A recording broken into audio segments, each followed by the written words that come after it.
ही खतरे में है। 2025 की कौन चर्चा करेगी? अभी जदयू का अस्तित्व खतरे में है। माननीय मुख्यमंत्री जी या तो संभाल नहीं पा रहे हैं या फिर जिन हाथों में उन्होंने बागडोर दिया है वो जदयू को ख़त्म करने के लिए शायद उन लोगों के हाथ में बागडोर। हम लोगों ने जो आशंका व्यक्त की, अगर वो इस तरीके की बात वो कह रहे हैं तो हो सकता है वो चीज़ सार्थक हो जाए, क्योंकि मुख्यमंत्री जी खुद ही अगर इस बात को कह रहे हैं कि 25 के बाद वो अपना सिरमौर किसी और को बनाने जा रहे हैं, तो हो सकता है कि वो आरजेडी के साथ विलय कर जाए। विलय कर हमारे साथ बात करने के लिए दावा पंचायत की मुखिया सुषमलता जी हैं। ये 2020 में जो विधानसभा का चुनाव हुआ था, चलिए मैं इनसे सीधे जुड़ता हूं और जो बिहार की राजनीति में अभी हो रहा है उसी पर मैं बात करूंगा। IBN 7 भारत में आपका स्वागत है। बहुत बहुत धन्यवाद। एक चीज़ बताइए, अभी आप न्यूज़ देख रही होंगी और बिहार में जो हो रहा है, अभी तो पहला सवाल मेरा ये है कि शराबबंदी को लेकर के पूरा बवाल मचा हुआ है कि बिहार में शराबबंदी ख़त्म कर देना चाहिए, इससे नुकसान ही हो रहा है, फ़ायदा नहीं हो रहा है, और जो जहरीली शराब से मौतें हुई है उसको लेकर भी बवाल मचा है। इस पर आप क्या कहिएगा? देखिए, निश्चित रूप से जिन लोगों की शराब पीने की वजह से मौत हुई है उसके परिवार तो भाई परेशान हैं ही। हम लोग भी उनके प्रति मन से संवेदना रखते हैं। जहाँ तक रही शराबबंदी की बात, तो बहुत सारी चीज़ें अगर आप लागू करते हैं तो उस चीज़ को लागू करने के बाद उसका जो क्राइटेरिया है उसका भी पूरी तरीके से पालन होना चाहिए। मैं यही कहूँगी कि इसमें प्रशासन की कमी है। जो चीज़ लागू की बिहार सरकार ने, उसमें कहीं ना कहीं सरकार अपनी पूरी तरीके से भागीदारी नहीं निभा पाई, इसीलिए इस तरीके की चीज़ें सामने आ रही हैं। कि मैं आपसे एक इंटरव्यू किया था कुछ दिन पहले, तो आप ही ने कहा था कि 2025 में जेडीयू पार्टी रहेगी या नहीं रहेगी, इस पे ही पार्टी समाप्त हो जाएगी। आपने खुद कहा था।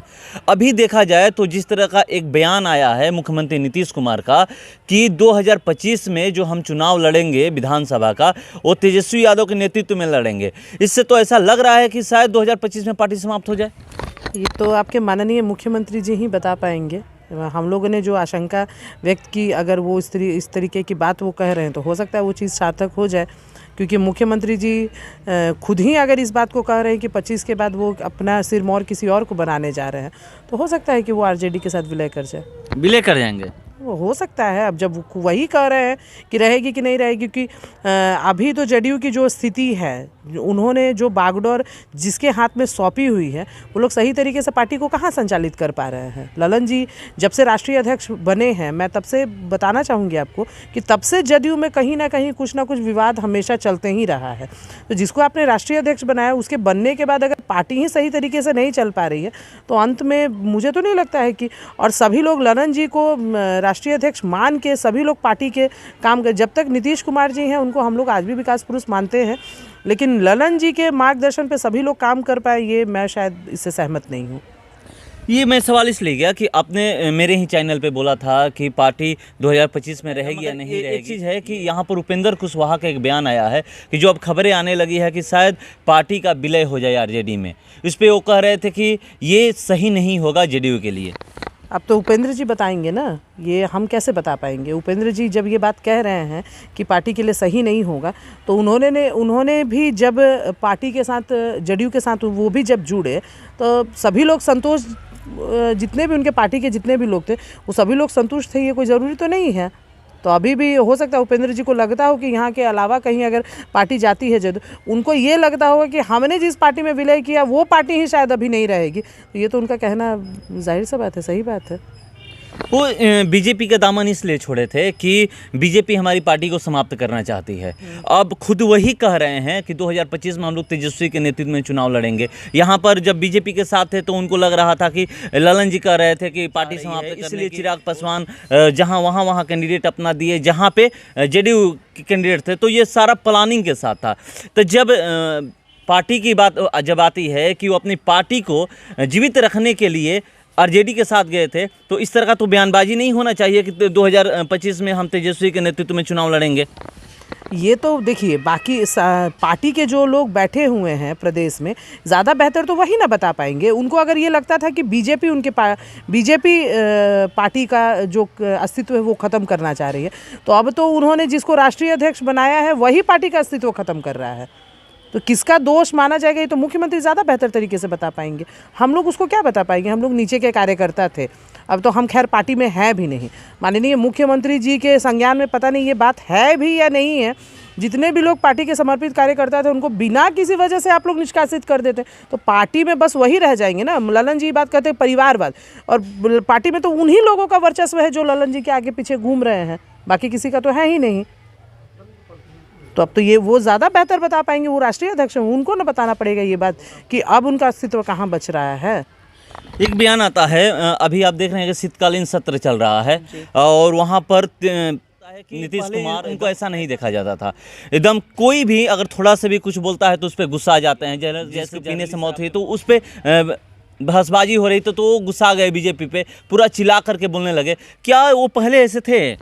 देखिए, नीतीश कुमार जी अपनी एक अच्छी छवि के लिए माने जाते हैं और पूरा बिहार नहीं पूरे देश में उनको अपनी एक अच्छा वक्ता हैं, वो एक अच्छी छवि के लिए उनको माना जाता है।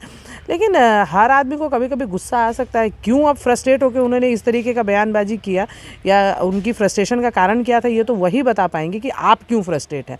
पर जिस हिसाब से उनका कैरेक्टर है उसके हिसाब से तो ये उनकी जो फ्रस्ट्रेशन है ये थोड़ी सी डाइजेस्ट होने वाली नहीं है। अजीब लगता है देखकर। उन्होंने एक बयान दिया है कि जो जहरीली शराब पीने से जिनकी मौत हुई है वो अकाल मृत्यु है। इसको आप कैसे देखती हैं?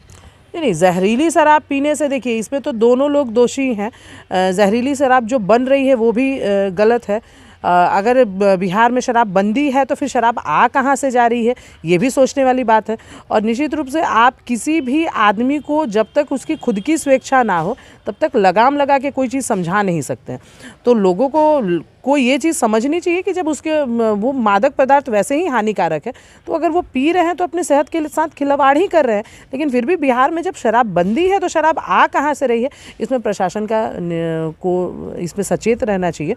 और जो खैर प्रशासन भी जो कर रही है, हम ये नहीं कहेंगे कि प्रशासन काम नहीं करे, क्योंकि मैं भी फ़िलहाल एक पंचायत की मुखिया हूँ, प्रशासन भी लगी हुई है। लेकिन फिर भी आप एक बात समझ जाइए ना कि मर्डर और चोरी जो है उसके एवज में भी सज़ा है, तो कहाँ क्राइम रुक रहा है। जिसको मारना है आपसी विवाद के लिए, लोगों को पता है कि हम लोग भाई हैं और अगर एक दूसरे के ऊपर होगा तो केस भी होगा, फौजदारी भी होगा बाद में। अभी हम थोड़ी देर पहले एक आदमी से मिलकर आए, उन्होंने कहा कि हम 17 साल की सज़ा काटने के बाद आ रहे हैं। अब एहसास होता है कि जो उस वक्त किए थे वो गलत है। तो जब तक आदमी पे किसी चीज़ का कुछ बीतता नहीं है ना, तब तक उसको एहसास नहीं होता है।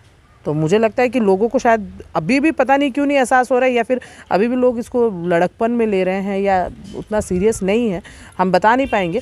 लेकिन निश्चित रूप से अगर शराबबंदी है तो प्रशासन को और स्ट्रिक्टली इसमें अपना, तो जो बयान आया है एक मुख्यमंत्री का बयान ऐसा होना चाहिए। सभी लोगों का अपना अपना बयान है। मुख्यमंत्री जी तो का बयान ऐसा क्या होना चाहिए, मुख्यमंत्री जी तो इतना फ्रस्ट्रेट होकर बात भी नहीं करते, तो क्यों इतना फ्रस्ट्रेट होकर बात कर रहे हैं, तब वही ना बता पाएंगे, हम कैसे उनके बारे में बता पाएंगे। चलिए एक आखिरी सवाल, क्या आप चाहती हैं कि जितने भी लोग जेडीयू से निष्कासित हुए हैं, चाहे आरसीपी सिंह हो या आप हों या फिर अन्य लोगों जो निकले हुए हैं, क्या उनको फिर से जेडीयू को वापस ले लेना चाहिए? हम उस बारे में अब चर्चा करने का सोच भी नहीं सकते। हमको अभी देखिए, हम आरसीपी ब्रांड थे या नहीं थे ये पता नहीं, लेकिन मुझे निष्कासित करने के बाद इन्होंने साबित कर दिया कि आप आरसीपी ब्रांड है। मेरे नेता जहाँ रहेंगे हम वहाँ रहेंगे, एकदम स्पष्ट है ये तो। बीजेपी में जाएंगे तो? बीजेपी में जाएंगे हम भी। हम जब आरसीपी ब्रांड ही हैं तो फिर हमारे लिए कुछ भी कहना और करना वो अलग सा बात हो जाएगा। तो क्या लेना चाहिए? अभी जेडीयू का जो अस्तित्व है, लग रहा है आपको कि 2025 में खतरे में समाप्त हो जाएगी? अभी ही खतरे में है, 2025 की कौन चर्चा करेगी। अभी जेडीयू का अस्तित्व खतरे में है। माननीय मुख्यमंत्री जी या तो संभाल नहीं पा रहे हैं या फिर जिन हाथों में उन्होंने बागडोर दिया है वो जेडीयू को ख़त्म करने के लिए शायद उन लोगों के हाथ में बागडोर दे दिया है। क्योंकि जब से वो लोग बैठे हैं वहाँ पे, हमारे राष्ट्रीय अध्यक्ष हों, प्रदेश अध्यक्ष हो, ना तो ये लोग किसी की सुनते हैं, ना इन लोगों को किसी से मतलब है, और ये पता नहीं किससे मिलते हैं किससे नहीं मिलते, मुझे आज तक समझ में नहीं आया। तो क्या आपको लगता है कि बिहार में मुख्य 3 पार्टियां ही रह जाएगी, बीजेपी, आरजेडी और कांग्रेस? अगर अब जदयू का अस्तित्व सही में ख़त्म हो जाएगा तो 3 ही न रह जाएंगी। चलिए, तो ये पहले ही हमारे ही साथ जब हमने इनका पहला बार इंटरव्यू किया था, जब इनको निष्कासित किया गया था जेडीयू से, तो उस समय इन्होंने कहा था कि 2025 में जेडीयू पार्टी ख़त्म हो जाएगी। वही होता दिख रहा है। जिस तरह से मुख्यमंत्री नीतीश कुमार का बयान आया है कि 2025 का जो विधानसभा चुनाव होने वाला है उसमें तेजस्वी यादव के नेतृत्व में चुनाव लड़ा जाएगा, तो ये खबरें अब आने लगी है हर तरफ से। जितने भी राजनीतिक जानने वाले हैं वो कह रहे हैं कि शायद 2025 में जेडीयू का विलय आरजेडी में हो जाए। तो चलिए हम लोग अब इंतजार करते हैं 2025 का कि होता क्या है। फिलहाल इस खबर में इतना ही। बने रहिए हमारे साथ। नमस्कार।